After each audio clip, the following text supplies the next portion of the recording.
আমি লৈ আহিছোঁ এক ব্যতিক্ৰমী ৰূপত এক পাঞ্জা প্ৰতিযোগিতা, শিশু পাঞ্জা প্ৰতিযোগিতা।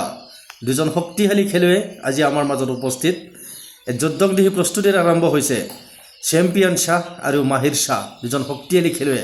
কোন হাৰিব কোন জিকিব কিছু সময়ৰ পিছতে তাৰ ফলাফল ওলাই যাব, দেখা যাব। শক্তিশালী ৰূপত এক তয়ময় যুদ্ধ চলি আছে। এই মুহূৰ্তত আপোনালোকক দেখুৱাব বিচাৰিছোঁ দুজন শক্তিশালী খেলুৱৈ বিভিন্ন প্ৰান্তত এক তয়ময় যুদ্ধ আৰম্ভ হৈছে।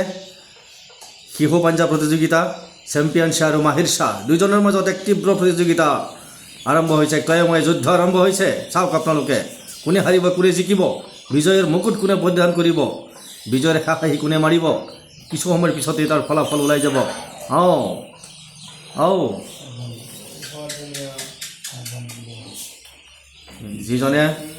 যিজন খেলুৱৈ আজি বিজয়ৰ মুকুট পৰিধান কৰিব তাক 500 টকাৰে ইনাম দিয়া হ'ব, 500 টকাৰে পুৰস্কৃত কৰা হ'ব।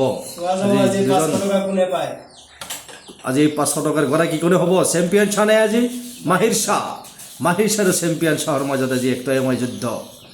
এয়া চাওক, এই যুদ্ধ চলি আছে। দৰ্শক মণ্ডলী, আপোনালোকে যদি ভাল লাগিছে ভিডিঅ'টো কমেণ্ট, শ্বেয়াৰ আৰু লাইক কৰিব নিশ্চয়। আজিৰ এই প্ৰতিযোগিতাত কিছু সময়ৰ আগতে হৈ যোৱা এখন প্ৰতিযোগিতা, এই প্ৰতিযোগিতাত আজি চেম্পিয়ন শ্বাহ আজি বিজয় সাব্যস্ত কৰিলে আৰু মাহিৰ শ্বাহ আজি পৰাস্ত হ'ল। চেম্পিয়ন শ্বাহ আজি বিজয়ৰ শেষ হাঁহি মাৰিলে। আজি 500 টকাৰ আজি গৰাকী হ'ল আজি এই চেম্পিয়ন শ্বাহ।